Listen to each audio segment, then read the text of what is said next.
seem like flint, their chariot wheels like a whirlwind. Their roar is like that of the lion. They roar like young lions. They growl as they seize their prey and carry it off with no one to rescue. In that day they will roar over it like the roaring of the sea. And if one looks at the land, he will see darkness and distress.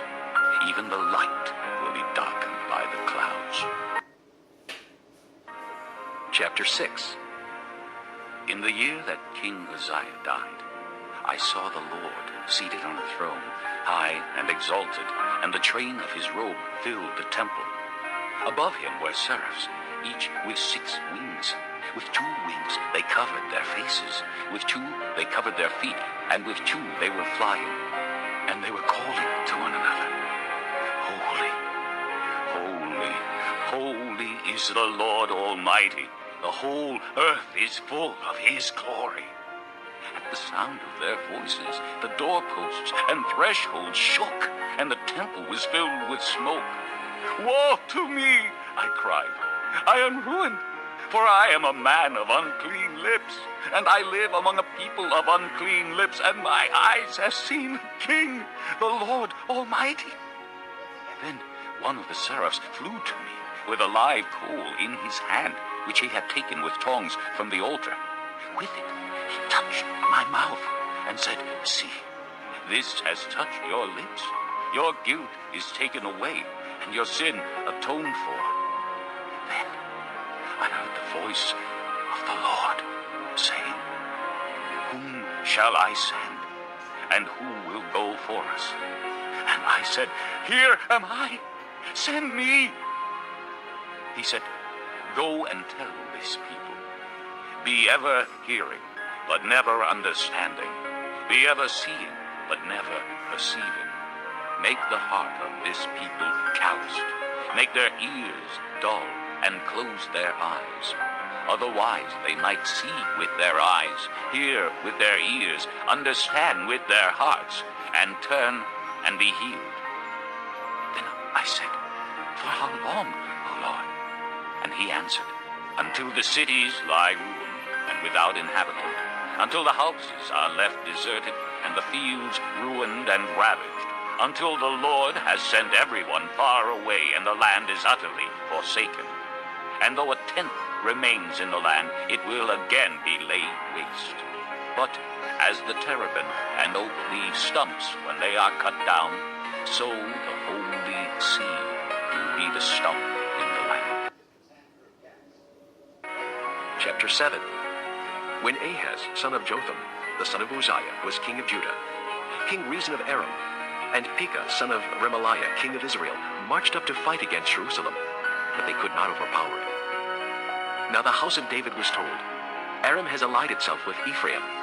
So the hearts of Ahaz and his people were shaken, as the trees of the forest are shaken by the wind. Then the Lord said to Isaiah, Go out, you and your son Shear-Jashub, to meet Ahaz at the end of the aqueduct of the upper pool, on the road to the washerman's field. Say to him, Be careful, keep calm, and don't be afraid. Do not lose heart because of these 2 smoldering stubs of firewood, because of the fierce anger of Rezin and Aram and the son of Remaliah. Aram, Ephraim, and Remaliah's son have plotted your ruin, saying, Let us invade Judah.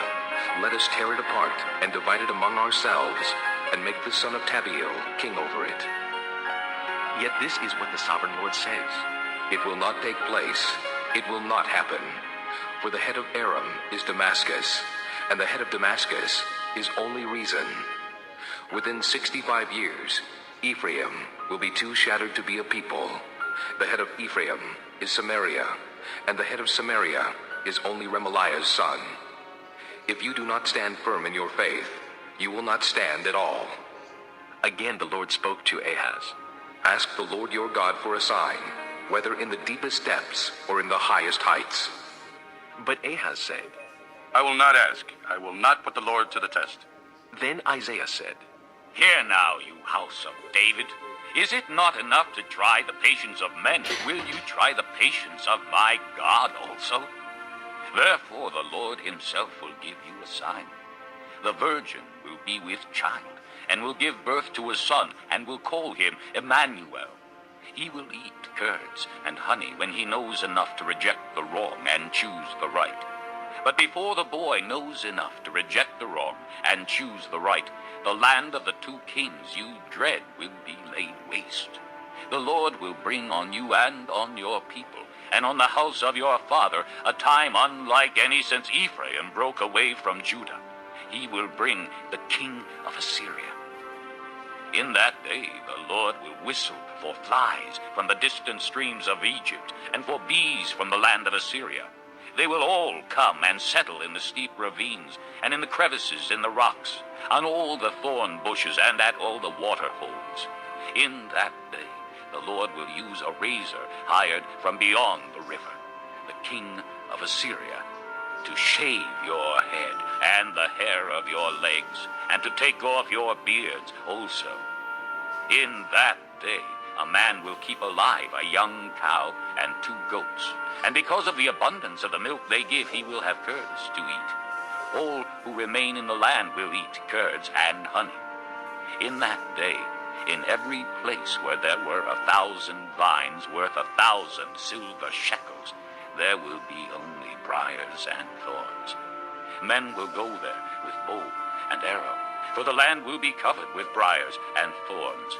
As for all the hills once cultivated by the hoe, you will no longer go there, for fear of the briars and thorns.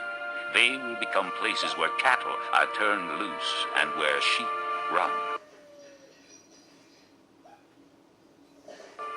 Chapter 8. The Lord said to me, "Take a large scroll and write on it with an ordinary pen, Meher Shalal Hashbaz. And I will call in Uriah the priest and Zechariah, son of Jeberechiah, as reliable witnesses for me." Then I went to the prophetess, and she conceived and gave birth to a son. And the Lord said to me, "Name him Meher Shalal Hashbaz." Before the boy knows how to say my father or my mother, the wealth of Damascus and the plunder of Samaria will be carried off by the king of Assyria. The Lord spoke to me again. Because this people has rejected the gently flowing waters of Shiloah and rejoices over Rezin and the son of Remaliah, therefore the Lord is about to bring against them the mighty flood waters of the river, the king of Assyria with all his pomp. It will overflow all its channels, run over all its banks, and sweep on into Judah, swirling over it, passing through it, and reaching up to the neck. Its outspread wings will cover the breadth of your land, O Emmanuel. Raise the war cry, you nations, and be shattered. Listen, all you distant lands. Prepare for battle and be shattered. Prepare for battle and be shattered.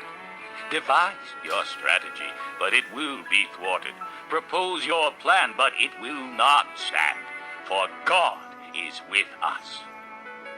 The Lord spoke to me with his strong hand upon me, warning me not to follow the way of this people. He said, "Do not call conspiracy everything that these people call conspiracy. Do not fear what they fear, and do not dread it. The Lord Almighty is the one you are to regard as holy. He is the one you are to fear. He is the one you are to dread, and he will be a sanctuary. But for both houses of Israel he will be a stone that causes men to stumble, and a rock that makes them fall. And for the people of Jerusalem he will be a trap and a snare. Many of them will stumble. They will fall and be broken. They will be snared and captured. Bind up the testimony and seal up the law among my disciples. I will wait for the Lord, who is hiding his face from the house of Jacob. I will put my trust in him. Here am I, and the children the Lord has given me. We are signs and symbols in Israel from the Lord Almighty, who dwells on Mount Zion. When men tell you to consult mediums and spiritists who whisper and mutter, should not a people inquire of their God? Why consult the dead on behalf of the living? To the law and to the testimony. If they do not speak according to this word, they have no light of dawn. Distressed and hungry, they will roam through the land. When they are famished, they will become enraged, and looking upward will curse their king and their God. Then they will look toward the earth and see only distress and darkness and fearful gloom, and they will be thrust into utter darkness.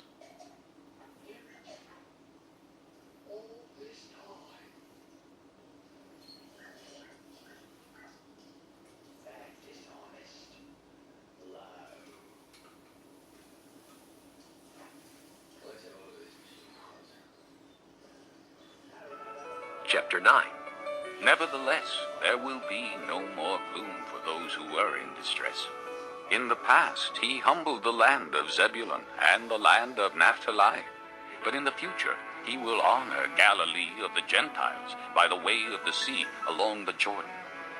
The people walking in darkness have seen a great light.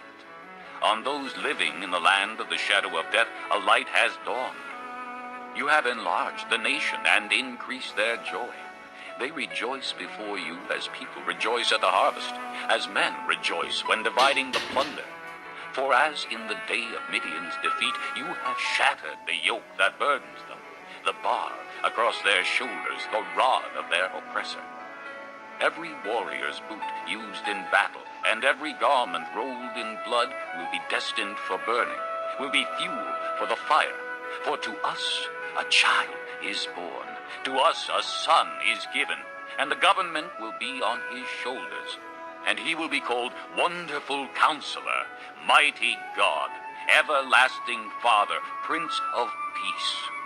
Of the increase of his government and peace there will be no end. He will reign on David's throne and over his kingdom, establishing and upholding it with justice and righteousness from that time on and forever. The zeal of the Lord Almighty will accomplish this. The Lord has sent a message against Jacob. It will fall on Israel. All the people will know it. Ephraim and the inhabitants of Samaria, who say with pride and arrogance of heart, "The bricks have fallen down, but we will rebuild with dressed stone. The fig trees have been felled, but we will replace them with cedars." But the Lord has strengthened Reason's foes against them, and has spurred their enemies on. Arameans from the east and Philistines from the west have devoured Israel with open mouth. Yet for all this his anger is not turned away, his hand is still upraised.